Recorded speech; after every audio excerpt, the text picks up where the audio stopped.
Hati-hati jika Anda sedang main SMS. Gara-gara SMS, artis Yuyun Sukawati kini berurusan dengan polisi. Yang menarik, Yuyun diadukan oleh rekannya sendiri, Ernawati alias Erna Libi, sesama artis pendatang baru.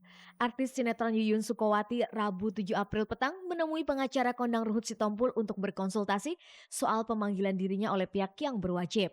Dia dipanggil atas laporan pengaduan rekannya sesama artis pendatang baru, yaitu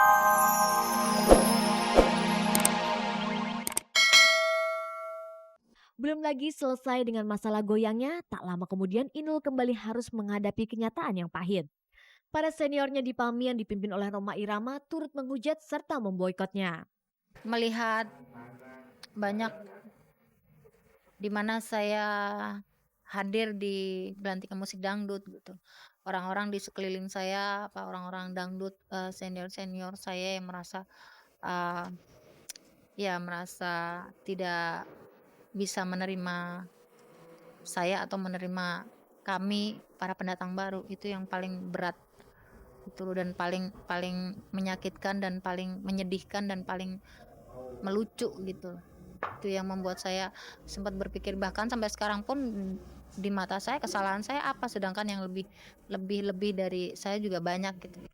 Namun seperti bola karet, Inul bukannya tenggelam karena hujatan para seniornya, namanya justru makin melambung. Ia langsung mendapat simpati dari berbagai kalangan. Order manggung, mengisi acara TV, jadi bintang iklan dan berbagai penghargaan musik dangdut diraihnya. Bahkan ia jadi bintang utama sinetron yang mengisahkan perjalanan hidupnya. Hanya dalam tempo setahun ia meraup penghasilan paling tinggi di antara penyanyi Indonesia. Salah satu hasil keringatnya adalah sebuah rumah mewah di kawasan elit Pondok Indah Jakarta Selatan seharga 7 miliar rupiah. Ya memang buat tempat tinggal di mana saya berteduh biar nggak kehujanan untuk kerja, pulang kerja gitu aja. Ya dilihat aja kemewahannya sih mewah bagus. Cuman kalau dari sepinya sih kita mau ngobrol sama siapa kalau seandainya dari orang-orang di sekeliling saya, kamu sendiri, aku sendiri gitu. Tapi mudah-mudahan dengan Inul di sini dengan nanti insya Allah saya silaturahmi, mudah-mudahan banyak tetangga kiri kanan yang sudi bertetangga dengan saya. Gitu. Setelah segala yang diperolehnya itu, obsesi apa lagi yang ingin dicapainya? Album rekaman kedua saya mudah-mudahan akan menjadi lebih baik dari album saya yang pertama.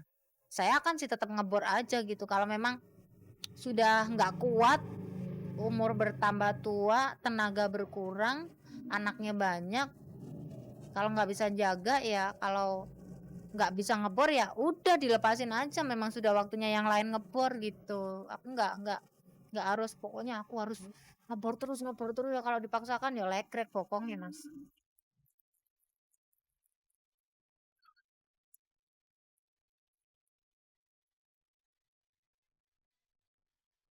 Artis Yuyun Sukawati dan Erna Libi dikabarkan tengah berseteru. Pertengkaran itu sampai-sampai melibatkan organisasi kepemudaan. Bagaimana cerita sebenarnya?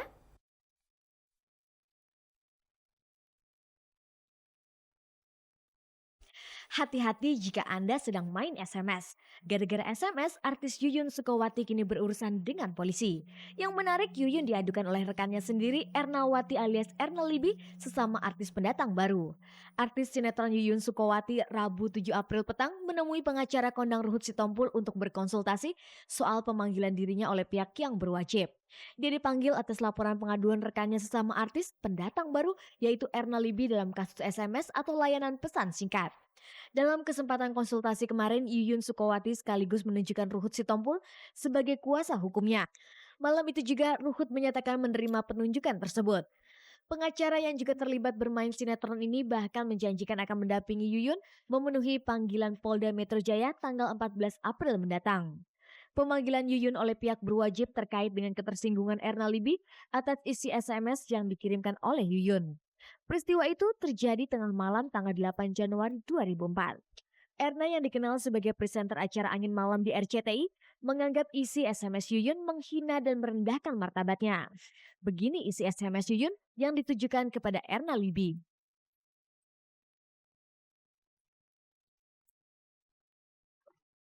Betulkah Yuyun telah mengirim SMS tersebut?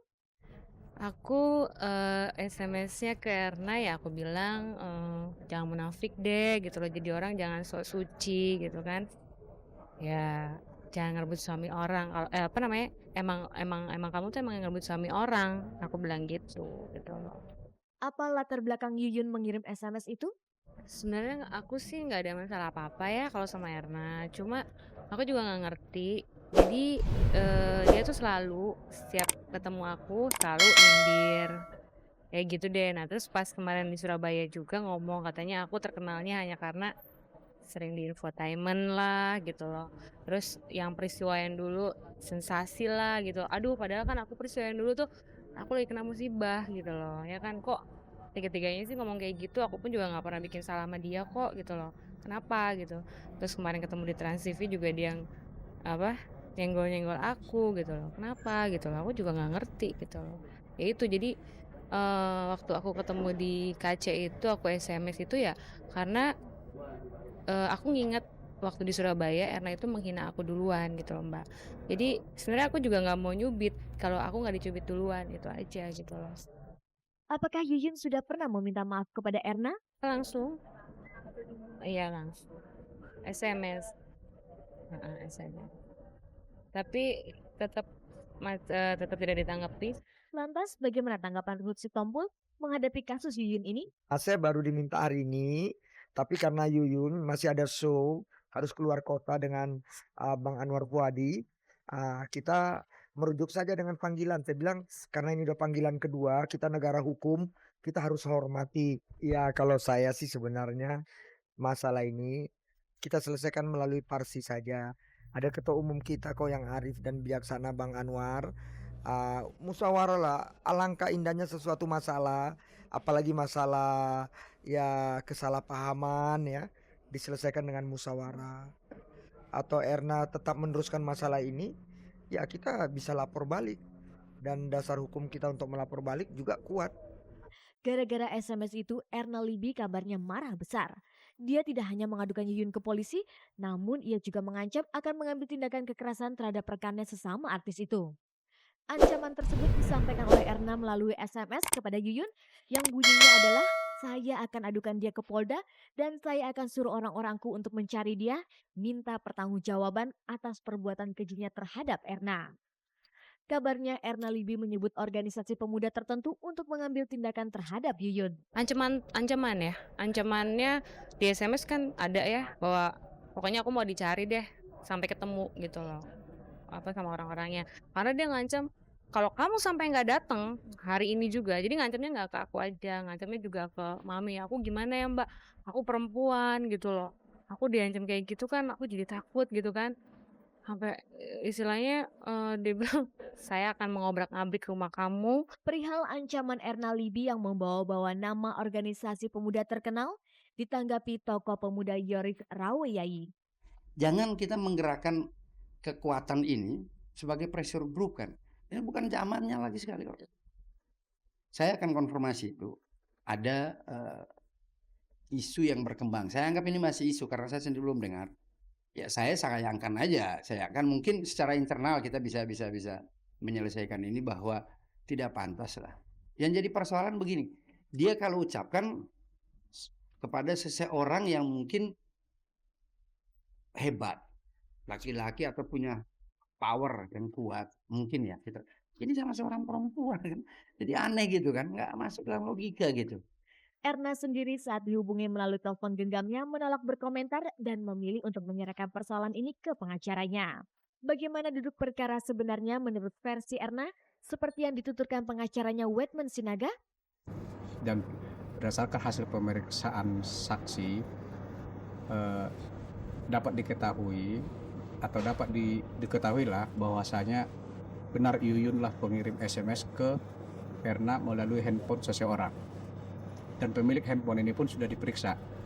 Nah untuk untuk Yuyun, polisi telah melakukan pemanggilan untuk hadir pada tanggal 24 Maret. Ternyata Yuyun tidak hadir dengan alasan surat terlambat diterima. Dan kemudian polisi melakukan pemanggilan kembali untuk hadir tanggal 14 April ini. Saya pikir apabila tidak hadir lagi Yuyun, polisi mungkin akan melakukan tindakan sesuai dengan prosedur hukum yang berlaku.